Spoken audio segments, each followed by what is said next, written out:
Good morning and welcome back to Cityline. With me I have someone that I'm going to give you a little clue. If you spend any time on social media, I'm talking Facebook, Instagram. I don't know if this person, I don't ever see them really on TikTok, but they never sleep. They are always giving back to their community. They're always at an event. They're always smiling, and they're always talking about noxious weeds. So let's find out who this person is. Please join me in welcoming the newly appointed, no, not appointed, the newly hired Executive Director of Pierce Conservation District, formerly in Ryan Mello's shoes, Dana Coggin. Hello, my dear. Good morning. How are you today? I am great. It is so great to have you in your capacity on the couch, because we chased you for a while to get you on this couch. It's true. Show us your socks. Sock cam. And what are these? These are little happy rainbows for the day. I love this. Yeah, and they actually do match the tie, so it all kind the tie. of Flowers, rainbows, goes. sky. Dana, you have a propensity to bring joy wherever you go, and I love you show mugs on Facebook. It's true. I do Mug Club Monday. And you just have Bow Tie Tuesday. Which now every day is now Ties Day. Every day, because it has such a cult following. Unbelievable, just the energy and the collective effervescence, as my wife would say, around your life. So a huge hurrah and a big dance and a big cheer came out of our house when we heard that you were with Pierce Conservation District. So tell us, how long has that district been around? Because I know that Ryan was before you. I don't remember before Ryan. So Kat Monahan was before Ryan. Okay. So there's a really fantastic legacy actually within the Pierce Conservation District. Conservation districts have been around for over 70 years. They were actually created during the Dust Bowl. So initially, conservation districts were about farmland and preserving soil.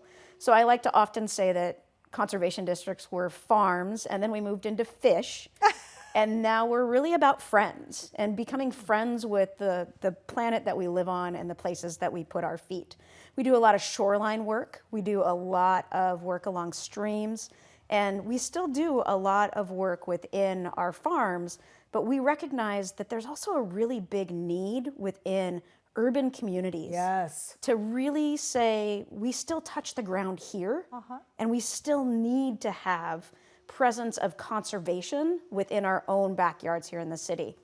I'm lucky enough to live in the Hilltop District, and I have a great little space in the Hilltop District where years ago I actually purchased trees from the Conservation District to put into my own yard. Little did I know that. What I a was going to foreshadowing. work. Yeah, and literally did I know that that was going to be where I was going to work someday. So you mentioned that I did noxious weed work. You did. So I was an invasive species ecologist for the last 15 years. And I said that a lot of my job was to kill things. It was. And now I get the joy of making things thrive. I get this beautiful opportunity to help community grow, and I love what we do. So I've been here 6 months now. I do stand in the shadows of Ryan Mello. Oh, I don't know about that. It's I got some big shoes to fill. You do. So, but You do. Ryan and I also both wear good shoes. So And good socks. and good socks. Because Keith Blocker told me that Ryan is known for his socks. It's true. Yeah, and Lori Jenkins also. Oh, that's So right. That's Lori Jenkins, that's right. So let's, Speaker of the House. when I had Ryan on the comfy couch years ago, he described to me the benefits of a roof garden. And it opened my mind in a way I had never thought about. So I'm going to ask you, how do conservation districts help the city? Because that was part of it. I was like, wait a minute, I can grow something on a rooftop that will help? Yeah. So that's a great question. And I think we get this quite a bit within our community of how do we actually bring that idea of the farm to our own backyards. So there's a couple of different things that we can do. We've been really pushing to do a mini grant program here in the city for rain gardens. Yes. So what we know happens is when we have these big flushes of rain that we get here in the Northwest, most of that water goes directly into the sound and it's not filtered. And so what happens is that all of that water picks up a lot of different toxins and moves that directly into the sound. So we actually have a program, a mini grant program that you can apply for, a $4,000 grant to actually do a small rain garden on your own property to help slow that water down on site and filter it so that when it does make its way to the sound, it's nice and clean and ready for actually protecting the sound and all the systems that go in between your house and to the sound. So it's a great thing. We also have our community gardens. If you walk around anywhere in the city of Destiny, That's right. this was where the community gardens for the Harvest Pierce County actually started here in the city. So former Mayor Strickland had actually worked with the Conservation District to plant the future. And those gardens have thrived. And these gardens reach out to community members who are maybe don't have access to Right. ground in their own backyard. Right. But this gives people an opportunity to literally plant food that they can eat and share with their community. It's such a great opportunity. And then we also have, along with our harvest team, we do gleaning. So there's a lot of trees in Tacoma. Folks maybe don't know this, but there's actually a lot of fruit trees. It was really a big thing in the 1920s to have Yes. folks plant fruit trees because we needed access to fruit. Right. And so all these trees were planted, and we have a gleaning team now that can come out to your site and actually help pull some of that fruit off of your site and take it either to the food banks or actually redistribute it throughout the city. So You think of everything. well, we have a great team. We Your have a team great thinks of team. everything. I feel super lucky and blessed to work with just a fantastic group of folks. We've got, people who are always innovative with our organization. We're a government organization, and I say we're actually a government Yes. organization who's here to help. We are non-regulatory, which is fantastic because, again, we do get to say we're here from the government and we get to help. Folks actually pay into our system, and we get to put that money right back out into the community. So I really love it. I love it because we get to see, your work is so tangible, and we can see it and touch it. Let's talk about something coming up here that I think many of us who have lived here for a long time talk about, and especially this time of year, and that's the pavement.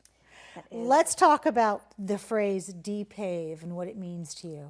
So I think let's first talk about the fact that there's an opportunity to get literally your hands into action Yes. this weekend. So on Saturday, we'll be at Peck Fields, which is just off of Sprague, just behind those baseball fields. And we're going to be removing some of the pavement that was put out there as a parking lot. And what we know happens with pavement is what I spoke about earlier when we talked about rain gardens. When you have pavement or you have impermeable surfaces, that water kind of stays stagnant or will pick up a lot of the toxins and just move that directly into our drain systems. And we know that if we can remove that pavement and put in green spaces, we actually can create great pollinator habitat and great opportunities for that water to be filtered through and around. We also know that when we plant trees into paved areas, we can bring down the temperature of those areas. Oh, yeah. There's this wonderful Canopies. thing called the heat dome that happened and is actually, we're looking at today, 90 degrees. 90 degrees. And we know that if we can put trees in the ground, we can bring down the temperature about 10 degrees in an area where you have solid tree canopy. So a lot of our areas kind of lost a lot of trees when we put in housing and when we put in parking lots. That song, Put Up a Parking Lot. That's right. And Thank you, so, Joni Mitchell. yeah, they paved some paradise. And so we're actually depaving that and putting paradise back into our communities. When I think about pavement and water, and I think about the education that Pierce Conservation has done, Pierce Conservation was the first place I heard about washing my car and where that water should go. Yes. And I was in my 30s and did not know that. You have other opportunities to share with us of ways that we can get involved. So this last 2 minutes, I want you to talk about also some of those things you brought with you next to you on the couch. You bet. We're already at 2 minutes. Who knew? I know, see, it flies by. When people say 13 minutes and they're nervous, I'm like, oh, trust me, you won't be. So we do have some really great opportunities coming up. So I want to briefly touch on some educational things that we do out of our program too. We actually did salmon in the classrooms this year. So we actually put salmon into multiple classrooms in the city of Tacoma, and then we released those salmon and had a fantastic time. The mayor came out and actually helped release salmon. And so we have salmon in the classroom. And then we also have a really cool event that's a regional event coming up, and it's called Orca Recovery Day.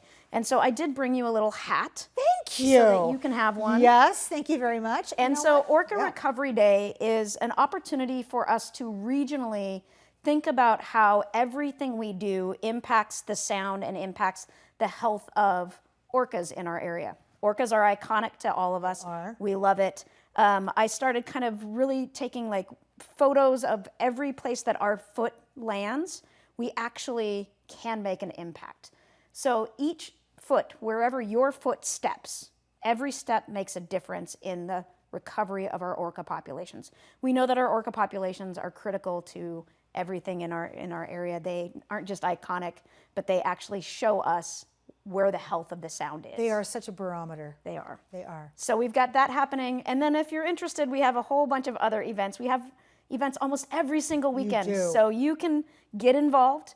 You go to our website, so just Google Pierce Conservation District, and you can find a bunch of different opportunities to be involved on a timeline that works for you. And if none of those timelines work for you, we can create something. Oh my gosh, yes, because part of that social media viewing that I have with you is that you're always getting volunteers together. Yes. You're always, coming together, talking about things, and then you boots hit the ground, and there you are. Yeah. Dana, thank you for the hat. Thank you for coming here today. I want to have you back on the couch sooner than later. Sounds fantastic. Right. Thank you. Mario Lorenz is waiting in the wings to talk about the Hilltop Street Fair. You don't want to miss that. We'll be right back.